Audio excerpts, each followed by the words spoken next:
नमस्कार, मैं प्रवीण अलावत हूँ। मेरे साथ वीरेंद्र राठी साहब हैं। और कल काफ़ी कुछ हुआ हरियाणा प्रदेश की राजनीति में। दुष्यंत सिंह चौटाला का भारी विरोध हुआ। वहीं भाजपा प्रत्याशी रोहतक लोकसभा से अरविंद शर्मा हैं, उनका भी भारी विरोध हुआ था। और कल राठी साहब का फ़ोन आया था कि महत्वपूर्ण मुद्दा है, हमें इस पे एक डिबेट है वो करनी चाहिए। लेकिन कुछ ऐसा घटित हुआ कि वो चाहकर भी हम नहीं कर पाए। जो आईटी सेल है, अब आप किसी पार्टी के खिलाफ कुछ बोलेंगे तो आईटी सेल इस तरीके से इस कदर पीछे पड़ी हुई हैं कि कल हमारे पास हमारे चैनल का एक्सेस ही नहीं था और हैक हो गया था। तो बड़ी मुश्किल से कल देर रात तक हमारी टीम भी लगी हुई थी। तो 3 बजे वापस है हमने हमारे चैनल का एक्सेस हासिल किया। और फिर अर्जुन सिंह की कुछ पंक्तियां भी हैं वो मुझे याद आ रही हैं, जिसमें वो लिखते हैं कि लश्कर भी तुम्हारा है, सरदार भी तुम्हारा है, तुम झूठ को सच लिख दो, अखबार भी तुम्हारा है, इस दौर के फरियादी जाए तो जाए कहाँ, कानून तुम्हारा है, दरबार भी तुम्हारा है। तो बड़ी मुश्किल से दोबारा से हमने अपने चैनल का एक्सेस हासिल किया है। और वीरेंद्र राठी साहब के साथ हम चर्चा करेंगे, जिसमें जिस कदर नेताओं का विरोध हो रहा है, चाहे दुष्यंत सिंह चौटाला हों, चाहे रणजीत सिंह चौटाला हों, चाहे भाजपा के सोनीपत से प्रत्याशी हों मोहनलाल बडोली हों, और चाहे कल अरविंद शर्मा का विरोध है वो हुआ, अशोक तंवर का सिरसा में विरोध हुआ।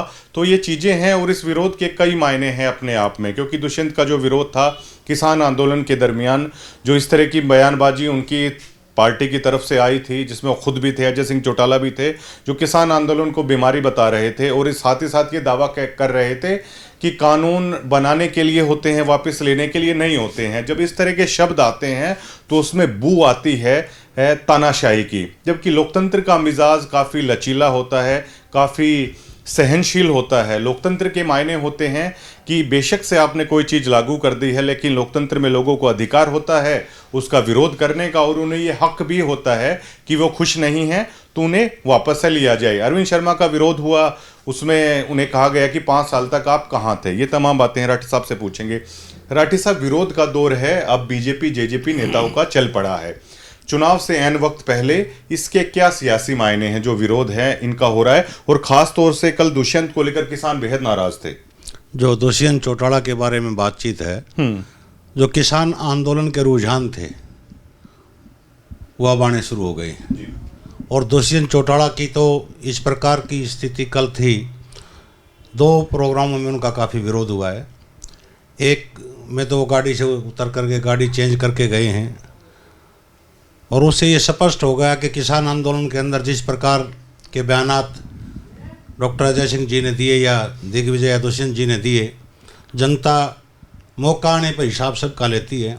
और जब समय आया तो रणजीत सिंह से भी ये बात किसानों के संगठनों ने, कार्यकर्ताओं ने पूछी हैं कि आखिर कब तक किसान लाठियां खाए। उन्होंने जगह के नाम बता करके ये बता के वहाँ हमारे ऊपर लाठीचार्ज हुआ, आप सरकार का हिस्सा थे। और यही स्थिति थी दुष्यंत जी के साथ। वो कहते हैं कि भाग मिल्खा भाग कोई फिल्म आई थी, उसी प्रकार की स्थिति जब दुष्यंत जी गांव के अंदर जा रहे हैं तो ये स्थिति का सामना उनको करना पड़ रहा है। कई बातों में लचीलापन दुष्यंत चौटाला जी ने तो दिखाया है। जब जजपा को भारतीय जनता पार्टी से गठबंधन टूटने के बाद कोई एक नौजवान लड़का था, उसने कोई रील वायरल की थी और वो रील सबसे ज़्यादा फेमस रही थी। उसके तो घर जा कर के दुष्यंत जी मिल कर के आए, एक अच्छी बात पहले मैं उसको मानता हूँ। लेकिन किसानों के सामने किस प्रकार से अपना स्पष्टीकरण देंगे, कोई संतोषजनक जवाब वो किसानों को नहीं दे पा रही। क्योंकि उस समय तो ये कह रहे थे कि आंदोलन जब किसान कर रहे थे कि जो कानून बनाए जाते हैं वो वापस लेने के लिए नहीं होते। और आज प्रदेश की जनता उनसे पूछ रही है कि वो कानून तो वापस हुए, और आज आप जनता के बीच में जा रहे हैं। तो जेजेपी पार्टी आरोप तो लगा सकती है कांग्रेस के ऊपर भी, क्योंकि जेजेपी ने केवल एक प्रत्याशी की अभी तक घोषणा की है, कांग्रेस ने अभी तक नहीं की है। लेकिन पूर्ण रूप से जेजेपी की लोकसभा चुनाव के अंदर टिकट पकड़ने वाले आदमी भी नहीं है। वेट एंड वॉच की स्थिति में दुष्यंत चौटाला हैं कि कांग्रेस की जिसको टिकट ना मिले तो हो सकता है कि कोई नेता तुम्हारे हाथ लग जाए और हामी भर ले लोकसभा चुनाव लड़ने की। और बड़ी ही दयनीय स्थिति एक तरह से हम कहें वो जेजेपी के नेताओं के प्रति वोटरों के बीच में आज जरूर है। दिग्विजय चौटाला ने कल कहा, जब दुष्यंत का विरोध हुआ और काले झंडे दिखाए गए, गामड़ा गांव में विरोध हुआ, नाडा में उनका विरोध हुआ, तो दिग्विजय चौटाला एक प्रेस ब्रीफिंग में कहते हैं कि ये मनोहर लाल खट्टर का विरोध है, इस कारण हमारा भी विरोध हो रहा है। मनोहर लाल खट्टर जी आज प्रदेश के मुख्यमंत्री नहीं हैं। आज प्रदेश के मुख्यमंत्री नायब सिंह सैनी जी, और उनको मुख्यमंत्री बने हुए चंद ही दिन बीते हैं। उस विरोध में अगर मनोहर लाल खट्टर के ऊपर वो ठीकरा फोड़ रहे हैं तो उस सरकार का हिस्सा दुष्यंत चौटाला भी थे। अपने 3 मंत्रियों, पार्टी के मंत्रिमंडल के अंदर सदस्य थे और खुद 14 महकमों के, अच्छे महकमों के वजीर थे। क्या वो उसका पार्ट नहीं थे? क्या इनसे लोगों की नाराजगी नहीं थी? आज एक तरह से कह देना कि ये खट्टर जी का विरोध है, हमारा विरोध नहीं है। तुम्हारा विरोध नहीं है तो तुम्हारी पार्टी तो आज अलग रूप से चुनाव मैदान में जाने की सोच रही है। खट्टर जी का विरोध होगा तो खट्टर जी से लोग बात कर लेंगे। और मनोहर लाल खट्टर जी ने कहीं न कहीं आज बचाव भी किया है एक प्रेस कॉन्फ्रेंस में दुष्यंत जी का, कि ये तो चुनाव आयोग की एक सीमा है कि कोई भी कहीं प्रोग्राम करने के लिए जाता है तो उसके पार्टी के कार्यकर्ताओं को ना रोका जाए। ठीक है, अपील उन्होंने ठीक की है, भले ही आज वो विरोधी पार्टियों में, लेकिन सत्ता का सुख तो दोनों ने इकट्ठा होगा। और दुष्यंत चौटाला को 6 महीने पहले या किसान आंदोलन के समय इस बात को समझ लेना चाहिए था कि आपकी पार्टी किसानों के नाम से जुड़ी हुई है। चौधरी देवीलाल के नाम से आप वोट मांगते आज तक रहे हो। इस स्थिति का सामना तो उनको करना ही था। किसी दूसरे के तरफ इशारा करके बच पाने में वो कामयाब नहीं हो पाएंगे। सीधा सा विरोध बीजेपी पार्टी से भी ज़्यादा किसान आंदोलन के नाम पर जेजेपी पार्टी से किसानों का था और वो आज है। ये विरोध बड़ा ड्रॉबैक होगा और शायद इतना घबरा चुके हैं। क्या उनके परिवार की तरफ से वो हिम्मत जुटा पाएंगे लोकसभा चुनाव लड़ने की? माहौल लगता नहीं, क्योंकि एक बार तो चर्चा चली थी कि दिग्विजय जी मैदान में आएंगे या नैना चौटाला जी मैदान में आएंगे, लेकिन दुष्यंत चौटाला जी को अगर कहीं से चुनाव लड़ते तो उस हल्के के अंदर किसी न किसी पार्लियामेंट्री के अंदर वो सक्रिय हो जाते। आज प्रॉपर एक पार्लियामेंट्री के अंदर वो सक्रिय नहीं है। अपने कार्यकर्ताओं से बुला करके बातचीत तो कर रहे हैं कि कितने सीटों पर लड़ा जाए, कितने पर नहीं लड़ा जाए, लेकिन वो जिस प्रकार से दूसरी पार्टी के नेता कह रहे हैं कि वोट काटू पार्टी के रूप में उनकी पार्टी को आज देखा जा रहा है। परिवार का सदस्य मुझे नहीं लगता कि जेजेपी पार्टी के जो दुष्यंत चौटाला जी हैं या उनके भाई हैं या उनकी माँ है या उनके पिताजी हैं कि वो चुनाव लड़ने की हिम्मत कर पाएंगे। कोसली का बार बार जिक्र हो रहा था, कोसली का मूड क्या है? हमने भी आपसे पूछा था राठी साहब, कोसली का मिजाज क्या रहने वाला है? कोसली के मूड और मिजाज की एक झलक कल राठी साहब सुधारना गांव है वहां देखने को मिली। अरविंद शर्मा का भी जोरदार विरोध है वो किया गया और एक सवाल दागा गया, 5 साल तक आप कहाँ थे? तो क्या ये जो वीडियो आई है उस गांव की, ये उसकी पुख्ता तस्दीक करती है कि कोसली का मिजाज और कोसली का मूड है अब की बार पिछली बार की तरह तो कम से कम नहीं है? बिल्कुल भी नहीं है। पिछली बार तो एक क्लीन स्वीप जिसको कहते हैं कि पूरे के पूरे पार्लियामेंट्री कॉन्स्टिट्यूंसी के परिणाम को अकेले कोसली ने बदल करके रख दिया था। और इसी उम्मीद पर भारतीय जनता पार्टी आज भी है कि एक तो शहरों की वोट और एक कोसली विधानसभा क्षेत्र की। लेकिन कल का जो ये वहाँ हुआ है अरविंद शर्मा जी का, उससे ये लगता है कि कोसली के अंदर जो जीत भारतीय जनता पार्टी ने 75,000 वोटों की ली थी वो सतीदेव की बार वहाँ नहीं है। और दीपेंद्र हुड्डा जी लोगों को समझाने में, अपनी तरफ करने में वहाँ सक्षम हुए हैं, लेकिन चुनाव काफ़ी वक्त अभी पड़ा है। भारतीय जनता पार्टी अपने हर प्रकार के दाव खेलेगी। दूसरे स्टेटों के सीएम भी आएंगे, बड़े बड़े नेता भी आएंगे, और बड़े नेता आएंगे तो वो कितना इस चुनाव को ऊपर उठा पाएंगे ये तो भविष्य के गर्व की बात है। लेकिन वर्तमान स्थिति के अंदर भारतीय जनता पार्टी के कई प्रत्याशी जो हैं वो उलझन में है और संशय में है। और जनता अब के अंदर एक जागरूकता लगाओ या एक हिम्मत जनता के अंदर ये आने लगी है कि जब किसी भी पार्टी का नेता अपने गांव के अंदर आए तो उससे पूछा जरूर जाए कि आपने किया क्या है। और पीछे जो आंकड़े दैनिक भास्कर की हमने एक बार चर्चा की थी, भास्कर अखबार में आए थे। हालांकि अरविंद शर्मा जी ने तो 1-2 जनसभा के अंदर कहा है कि ये आंकड़े झूठे हैं, लेकिन अखबार ने तो उसका खंडन नहीं किया है कि ये आंकड़े गलत है। उन्होंने कहा कि हमने लोकसभा की वेबसाइट से आंकड़े लिए।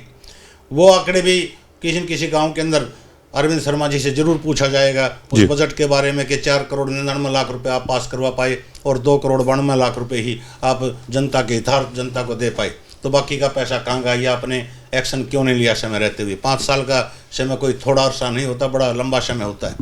तो इन चीज़ों के बारे में जनता पूछने लगी, अच्छी बात है। दूसरी पार्टियों के प्रत्याशी जाएँ तो उनसे भी पूछें कि उन्होंने अतीत में कौन कौन से वादे किए थे, पूरे किए थे या नहीं किए थे। ये जागरूकता होनी चाहिए। और ये जागरूकता जब आएगी तो पार्टियां और प्रत्याशी जनता को समय देना उनकी मजबूरी हो जाएगी। एक चीज और बीजेपी की तरफ से अब कह दी गई है। 4 सप्ताह पहले दीपेंद्र सिंह हुड्डा आए थे जज्जर में मीडिया कॉन्फ्रेंस में। मैंने उनसे पूछा था कि पिछला चुनाव आपके और मोदी के वर्सेस है वो बिल्कुल पूरी तरीके से बन गया था, उसमें कहीं ना कहीं नुकसान हुआ। अब का चुनाव है आपके और बीजेपी प्रत्याशी के बीच में होने वाला है, यानी दीपेंद्र हुड्डा अरविंद शर्मा के बीच होने वाला है। कल दीपेंद्र भी अपने फेसबुक पेज पर यही लिखते हैं कि बीजेपी चाहती है ये चुनाव बीजेपी प्रत्याशी और उनके बीच में है वो ना होने दिया जाए, तो बीजेपी घबराई हुई है। मनीष ग्रोवर जी ने भी ये बोला है और लगातार भाजपा वाले भी अब इस कवायद में जुड़ गए हैं कि अगर ये चुनाव दीपेंद्र हुड्डा और अरविंद शर्मा की यदि तुलना होती है तो कहीं ना कहीं बीजेपी कमजोर है। दोबारा से राठे साहब उसको करने की कोशिश की जा रही है कि ये चुनाव मोदी और दीपेंद्र का कर दिया जाए। लेकिन क्या आपको नहीं लगता, पिछली बार तो अरविंद शर्मा नहीं थे, अब की बार तो प्रत्याशी तो कहीं ना कहीं नजर आएगा बीजेपी का दीपेंद्र के सामने? प्रत्याशी नजर आएगा और एक विचित्र प्रकार के बयानात आने शुरू हो गए हैं। कमल गुप्ता जी मंत्री हैं हरियाणा सरकार में, कैबिनेट में। मैंने उनका भाषण सुना कल, तो उन्होंने कहा कि मोदी जी अगर तीसरी बार देश के प्रधानमंत्री लगातार बनेंगे तो पाक ऑक्युपाइड जो कश्मीर है कि वो भारत का हिस्सा होगा और ये केवल मोदी जी कर सकते हैं। फिर उन्होंने आगे शब्द बोला अगर चौथी बार ये पीएम बनेंगे तो चाइना के साथ लगता कोई इलाका है कि वो भी भारत का हिस्सा होगा। अगर 5वीं बार ये पीएम बन गए, सत्ता में आ गए, तो बांग्लादेश और पाकिस्तान का नंबर भी भारत के विलय की बात हो सकती है। तो इस प्रकार के जो बयानात मंत्री दे रहे हैं तो सीधा सा एक इशारा है कि चुनाव को ना केवल हरियाणा के अंदर, ना केवल रोहतक लोकसभा क्षेत्र के अंदर, बल्कि समूचे भारत के अंदर जो है वो मोदी के नाम पे लड़ा जा रहा है। मुद्दों से भी भटकाना कह सकते हैं इसे। मुद्दों की तो सीधी सी बात है, बड़े मुद्दों की तो बात नहीं हो रही। एक तो मंदिर के ऊपर बात हो रही है, एक जिसमें पाकिस्तान भी आ गया, चाइना भी आ गया, बांग्लादेश भी आ गया, पाक ऑक्युपाइड कश्मीर भी आ गया। तो दूसरा जो ग्रोवर जी की आपने बात की, ग्रोवर जी ने भी मंच से एक बात सीधी कही है कि चुनाव को हमने मोदी जी के नाम पे लड़ना है और उसी के ऊपर केंद्रित करना है, क्योंकि बीजेपी मान करके चल रही है कि हमारा जो कैंपेन चलेगा वो मोदी के नाम पर हम तीसरी बार जो है सत्ता सरकार बनाने जा रहे हैं और 400 पार का नारा दे रहे हैं कि 400 पार के नारे में आप अपनी भागीदारी दीजिए। लेकिन जनता बड़ी समझदार है, हर एक बात को बारीकी से परख रही है। वो समय नहीं है जो लगातार 10 साल से मोदी जी जिस हवा से सत्ता में आए थे, कम से कम इतनी हवा तो अब की बार नहीं है। एक मुद्दा और है, बाकी हरियाणा में बीजेपी कहती है, प्रचार भी किया जाता है कि सारा विकास तो रोहतक जज्जर सोनीपत में हुआ।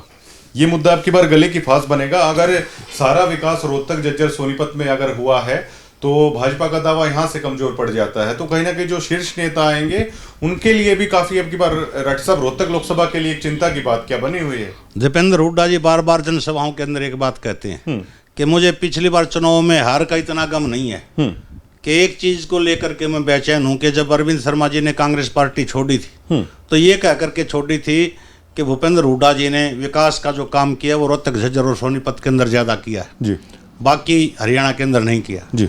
कि यह आरोप लगा करके ये पार्टी छोड़ करके गए थे और बाई चांस जो है वो रोहतक से मेरे खिलाफ ही चुनाव मैदान में आ गए जी, और जनता ने उन्हीं को जिता दिया जी कि मुझे हताशा और निराशा इस बात की है। तो इस चीज का तो पहले से कांग्रेसियों को भी पता है और दूसरे दलों को भी पता है कि इस प्रकार के बयान उस समय पे अनेक पार्टी के नेताओं द्वारा दिए गए थे। बीजेपी ने भी शुरू में ये प्रचार किया था कि हरियाणा एक, हरियाणवी एक, कि हम पूरे हरियाणा का विकास कर रहे हैं, हम इलाका के नेता नहीं हैं, ये किसी एक जिले के नेता नहीं है। तो वो बात तो जग जाहिर है कि भूपेंद्र हुड्डा जी प्रदेश के मुख्यमंत्री थे तो विकास की दृष्टि से रोहतक झज्जर सोनीपत जिलों के अंदर कुछ पैसा ज्यादा भी लगा और वो विकास कहीं नजर भी आ रहा था। लेकिन उसके बावजूद भी अरविंद शर्मा जी चुनाव जीत गए थे। प्रत्याशी तो कमजोर नहीं है, भाजपा पार्टी भी कमजोर नहीं है, कार्यकर्ताओं का झुंड उनके पास भी है और डिवोटेड कार्यकर्ता उनके पास हैं। बस जो हमने परसों जो चर्चा की थी, कमी कांग्रेस को थोड़ी सी एक खल रही है वो संगठन की है और ये निश्चित रूप से कांग्रेस पार्टी एक आत्म मंथन भी अपने आप में कर रही होगी कि काश हमारा भी आज संगठन होता, हमारे भी आज पदाधिकारी होते। लेकिन दीपेंद्र हुड्डा जी आज 21 अरविंद शर्मा जी के ऊपर इन्हीं बातों को लेकर के नजर आ रहे हैं, चाहे वो विकास की दृष्टि है, चाहे वो इलाके के अंदर जनता के जुड़ाव की स्थिति है। अरविंद शर्मा जी से जैसे कोसड़ी के अंदर पूछा गया कि आप 5 साल कहाँ थे, बहुत से अनेक गांव ऐसे हैं कि पिछले चुनाव में अरविंद शर्मा जी ने उन गाँव के अंदर दस्तक दी थी, या फिर वो आज चुनाव के अंदर जा रहे हैं, बीच में उनका दौरा नहीं लग पाया था। और एक अपने इलाके के लिए तो एक बड़ी खुशी की बात थी कि रोहतक की जो पार्लियामेंट्री हमारी कॉन्स्टिट्यूंसी है उसका एमपी तो हमारा एक है, लेकिन कुल रूप से सांसद आज हमारे 3 हैं।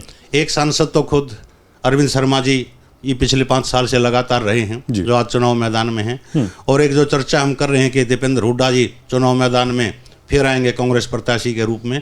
वर्तमान में राज्यसभा के सांसद वो भी पिछले 3 साल से हैं, और पिछले 3 साल से ही करीब सांसद महम के रामचंद्र जांगड़ा जी भाजपा की तरफ से राज्यसभा के सांसद हैं। कि जिस इलाके के अंदर 3 वर्तमान सांसद बैठे हों, 2 राज्यसभा के और 1 लोकसभा का, तो विकास की गति का पहिया तो खासकर इस पार्लियामेंट्री कॉन्स्टिट्यूंसी के अंदर तो नहीं रुकना चाहिए था। लेकिन वो राज्यसभा के हैं तो प्रदेश के नेता, लेकिन अपने इलाके से नेताओं को थोड़ा सा लगाव भी होता है, और 2 पैसे ज़्यादा विकास के कामों पे एक्स्ट्रा भी खर्च करते हैं। क्यों, राजनीतिक आदमी जो होता है भविष्य में तो अपने इलाके में कहीं न कहीं किसी न किसी रूप में वो भविष्य में चुनाव लड़ सकता है। तो 3 मेंबर पार्लियामेंट हमारे इलाके के थे, और फिर भी विकास की दृष्टि से हमारा जो ये इलाका रोहतक का और झज्जर का जो है, तो यहाँ वो मांगें आज भी लगातार हैं, चाहे वो गलियों की हैं, पानी की हैं, सीवरेज की है, हरिजन चौपालों की है, वो आज ज्यों की त्यों खड़ी हैं। तो कहीं न कहीं उस चीज़ के विकास के अंदर तो कमी रही है। जी, कांग्रेस का चुनावी घोषणा पत्र जिसे न्याय पत्र का नाम है रट साहब दिया गया, मैं खास बातें उसमें से अगर आपके सामने जिक्र करूं जो हमारे हरियाणा से जुड़ी हुई है मुझे नजर आती हैं। एक तो अग्निपथ योजना को रद्द करने का राहुल गांधी ने कहा है राठी साहब अपने न्याय पत्र में। दूसरा, स्वामीनाथन रिपोर्ट को लागू करने की बात तो कई सालों से चल रही है, एमएसपी को लेकर है, उन्होंने ये कहा है कि कांग्रेस आएगी तो एमएसपी देंगे। और एक खिलाड़ियों के लिए कहा है रट साहब 21 साल से जो कम के अच्छे खिलाड़ी हैं उनको 10,000 रुपये है वो प्रति माह भी दिया जाएगा। और भी आप जानते होंगे काफी सारी घोषणाएं की गई हैं। तो कांग्रेस का जो ये न्याय पत्र के नाम से घोषणा पत्र आया है चुनावी, इसको किस नजरिए से देखते हैं और इसके ऊपर आप क्या कहना चाहेंगे? प्रमुख रूप से किसी भी पार्टी का आप घोषणा पत्र देखो, सबका घोषणा पत्र बड़ा अच्छा लगता है जी, लोक लुभावन उसके अंदर वायदे डाले जाते हैं, लेकिन कंप्लीट रूप से किसी भी पार्टी का घोषणा पत्र मैं नहीं मानता कि पूर्ण रूप से वो इम्प्लीमेंट होता है। जी, जहां तक अग्निवीर योजना की बात है, एक बड़ा मुद्दा देश के अंदर है, एक अच्छा पॉइंट है, लेकिन कांग्रेस पार्टी आज एक मुद्दा छोड़ भी गई। 4-5 स्टेटों के अंदर पीछे इनकी सरकार थी, ओपीएस इन्होंने लागू किया, राजस्थान के अंदर किया, हिमाचल के अंदर किया। बाकी ये मैनिफेस्टो का हिस्सा बनाने की बात कर रहे थे, हुड्डा साहब बार बार हर जनसभा के अंदर उसका जिक्र कर रहे हैं। बिल्कुल। लेकिन ओपीएस के ऊपर बहुत बड़ी रैली भी कर्मचारी संगठनों ने दिल्ली के रामलीला मैदान में की थी, और उसमें कांग्रेस के बड़े नेताओं ने जाकर के घोषणा भी की थी। जींद के अंदर भी एक रैली हुई थी, लेकिन ओपीएस का उसके अंदर इन्होंने नहीं डाला है। तो ये घोषणा पत्र तो जनता को लुभाने के लिए होते हैं, ना तो देश के पास इतना बजट है कि हर खिलाड़ी को 10-10 हज़ार रुपये दे दिए जाएं। कुछ वायदे ऐसे होंगे जिस प्रकार से 15 लाख रुपए का जुमला था, ये जुमले हर पार्टी अपने मैनिफेस्टो के अंदर डालती है। लेकिन कुछ वायदे हैं, जैसे एमएसपी की जहाँ तक बात है, किसी की सरकार आ जाए, कांग्रेस की सरकार पीछे अतीत में थी ना, कितनी फसलों के ऊपर एमएसपी दे पाए थे। लेकिन आज विपक्ष में बैठे हैं तो जनता को प्रलोभन में लेने का एक प्रयास है, कितना कर पाएंगे कितना नहीं कर पाएंगे वह समय के गर्भ की बात है। और एक और बात चल रही है रट साहब, कांग्रेस के उम्मीदवारों की लगातार चर्चा चल रही है कब आएगी। हम बता चुके हैं 8 से 9 सीटों पर 2-2, 3-3 नाम दिए थे। तो अब कांग्रेस की तरफ से दोबारा स्क्रीनिंग कमेटी होगी। अब कहा गया है कि प्रत्येक सीट से एक नाम फाइनल करके अब वो दीजिए। तो इंतजार भी लगातार आगे बढ़ रहा है। अगर एक नाम दिया जाता है तो रट साहब किसे मानते हैं आप? अगर किसी सीट के बारे में बताना चाहें कि उस सीट से एक नाम जाएगा तो ये जाएगा। रोहतक से तो दीपेंद्र का क्लियर मान के चला वो सीट मैं फिर मान करके चल रहा हूँ आज के परिदृश्य को देख करके, वीरेंद्र मराठा जी की करनाल से कि जुझारू लड़ाकू नेता रहे हैं और अपनी पार्टी भी बनाई है, संगठन का भी ज्ञान है, कार्यकर्ता लंबे समय से उनसे जुड़े हुए हैं, 2004-05 से लगातार संघर्ष कर रहे हैं। एचसीएस अधिकारी लगे थे, बाद में शायद आईएएस भी प्रमोट हो गए थे। नौकरी छोड़ करके जनता के लिए, अपने समाज के लिए, लोगों के लिए संघर्ष कर रहे हैं। डिमांड के नेता एक तरह से वो हैं, लेकिन किसी ठीक ठाक पार्टी की उनको आज तक टिकट नहीं मिल पाई है। और अब की बार अगर समझौते की जो बात चली है, टिकट उनको मिलती है तो बड़ा कांटे का मुकाबला करनाल को देखने का मिलेगा। और एक नाम की जो बात है उसका मेरा एक अपना व्यक्तिगत अंदाजा ये है कि वो दीपेंद्र हुड्डा के बाद अगर कोई नाम है तो वीरेंद्र मराठा करनाल हो सकते हैं। और रोड मराठा बिरादरी में एक अच्छा संदेश जाएगा शायद। 3 सीटों के ऊपर वो डिजर्व करते हैं। कुरुक्षेत्र की सीट को भी प्रभाव में वो लेकर के चलेंगे, क्योंकि बगल में जो पढ़ते हैं उनका बड़ा अच्छा रसूख वहाँ पे है, अपना एक सिस्टम है। उससे भले ही कुरुक्षेत्र से आम आदमी पार्टी के प्रत्याशी चुनाव मैदान में है, सहारा उनको भी मिलेगा और वो बड़ा अच्छा रोमांचक चुनाव होगा। और 3-4 दिन से जो खबरें तैर रही हैं कि मराठा वर्ग विशेष रूप से खुश भी है और उम्मीद भी उनको जगी है कि लंबे अंतराल के बाद किसी भी हमारे बड़े नेता को कि बड़ी पार्टी के समझौते में टिकट मिलने जा रही है। श्रुति चौधरी भिवानी से डॉक्टर साहब तकरीबन तय श्रुति चौधरी है। और कुमारी शैलजा किसे प्रेफर करेंगे अंबाला सिरसा में से? एक तो चुनना होगा उन्हें भी। वो 4 ही है सिरसा। अंबाला से थोड़ी सी भयभीत हैं वो, जैसे पीछे वीरेंद्र डुमर खागा के बयान जो वायरल हो रहा है, वायरल चल रहा है कि सोनीपत में हुड्डा साहब दिक्कत दे देंगे, 5 MLA उनके तो वो हैं। व्यक्तिगत रूप से उनका मन सिरसा का है, लेकिन दोनों जगह से वो मजबूत प्रत्याशी रहेंगे। अगर अंबाला आती हैं तो भी मजबूत रहेंगी, सिरसा आती हैं तो भी मजबूत रहेंगी। ये जो चौधरी बीरेंद्र सिंह का ये जो ऑडियो, हालांकि हम पुष्टि नहीं करते राठी साहब, ये जो वायरल हो रहा है, तो इसमें क्या फर्क हम मानते हैं? कांग्रेस में आते ये गुटबाजी एकदम से नजर आने लगती है, या तो ये नेता निजी तौर पर हुड्डा साहब को कमजोर करने के लिए एक प्रोपेगेंडा चलाते हैं। जब ये बीजेपी में होते हैं ना तो इस तरह की इनकी कोई क्लिप आती है, ना इस तरह की कोई चीजें आती है। ये क्या माजरा चलता है दोनों जब पार्टी हाईकमान पार्टी थोड़ी सी कमजोर हो जाए ना राष्ट्रीय स्तर के ऊपर, तो उस पार्टी के नेता पार्टी हाईकमान के नेता की बात को दरकिनार करने लग जाते हैं। और जब पार्टी पीक पर होती है, सत्ता में होती है, तो पार्टी का जो शीर्ष नेतृत्व होता है, उस नेतृत्व के आगे कोई भी छोटा नेता जो है ना प्रश्नवाचक नहीं लगाता है। इसके ऊपर हरियाणा का एक जोक है, वो मैं आपको सुनाता हूँ कि 4 आदमी लाइन में खड़े थे। 3 आदमियों के पीछे एक बाबा जी खड़ा था। रेलवे की काउंटर पे टिकट लेने लग गए, तो पहले आदमी ने कहा कि भाई टिकट दे। उसने कहा कहाँ की दूँ? उसने कहा हरिद्वार की टिकट दे दे। तो पीछे जो महाराज बाबा जी खड़े थे, उसने चमटा मारा उसका कड़ में। बोले हरिद्वार से पहले श्री नहीं लगा सकता, कितनी पवित्र जगह है। तो उसने कह दिया जी श्री हरिद्वार की दे दो। वो निकल गया। फिर दूसरे आदमी ने काउंटर में हाथ दिया। बोले आपको कहाँ की चाहिए? बोला जी मेरे को मुजफ्फरनगर की, श्री मुजफ्फरनगर की टिकट दे दो। बाबा ने उसके भी चमटा मारा। बोला वो को पवित्र जगह था, उसका नाम का आगे श्री लगा दिया। फिर तीसरा आदमी का नंबर आया। बोला भाई टिकट कहाँ की दूँ? बोला जी जड़े बाबा जाता उड़ की दे दे। तो उस प्रकार की स्थिति हाईकमान अगर मजबूत है ना, तो कोई भी नेता किंतु परंतु इफवट नहीं करता। लेकिन पार्टी का शीर्ष नेतृत्व कमजोर है और थोड़ा सा ये लगता है कि सत्ता के हम समीप नहीं है, तो कोई भी कार्यकर्ता है या छोटा नेता है, बड़ा नेता है, वो थोड़ा सा गर्दन टेढ़ी करके चलता है। वीरेंद्र सिंह डुमरखा जी ने अभी 1 महीना नहीं हुआ पार्टी ज्वाइन की, उनके बेटे ने, उन्होंने शायद अभी की भी नहीं है। और वो इस प्रकार के विरोधाभासी बयान देने लग गए कि भूपेंद्र हुड्डा जी सीनियर लीडर हैं स्टेट के, 10 साल तक करीब चीफ मिनिस्टर रहे हैं। और आज भी उन्हीं की देखरेख के अंदर कहीं हरियाणा कांग्रेस चली हुई है। तो अपने नेताओं के ऊपर इस प्रकार का बयान दे करके वो क्या साबित करना चाहते हैं? स्थिति तो उनकी वहां भी खराब है। पिछले चुनाव में सांसद उनके बेटे जरूर बने, लेकिन खुद उचाना से हार करके आई। फिर विधायक का चुनाव हुआ तो उनकी धर्मपत्नी प्रेमलता जी भी वहां से चुनाव हार गई थी। तो इन चीज़ों से कांग्रेस पार्टी को थोड़ा सा बचना चाहिए और सेंट्रल लीडरशिप है वो इन चीज़ों का संज्ञान भी कहीं न कहीं लेगी। हिसार से भी इतना आसान नहीं मान के चला जाए बीरेंद्र सिंह के बेटे के लिए कि आसानी से हिसार की सीट भी मिल जाएगी। ज़्यादा चर्चा तो है नहीं, लेकिन उम्मीद ये है कि एक जगह उसको जरूर एडजस्ट किया जाएगा। सोनीपत में एडजस्ट करें या हिसार में करें। लेकिन हिसार में नाम दूसरे प्रत्याशियों के ज़्यादा चले हुए हैं, जैसे कुलदीप बिश्नोई का चला हुआ है या एक चंद्र प्रकाश जी का चला हुआ है। बल्कि जैसे हमने चर्चा की थी संपत सिंह जी के बारे में, अगर उनको लड़ाया जाए तो वो ठीक है। अगर कोई बात बन गई तो ठीक है, वरना विजेंद्र सिंह वहाँ से भी हो सकते हैं, सोनीपत से भी हो सकते हैं। एक जगह से तो उनको चुनाव कांग्रेस पार्टी मेरे हिसाब में जरूर लड़वाने का प्रयास करेगी। शुक्रिया तमाम बातचीत के लिए राठी साहब।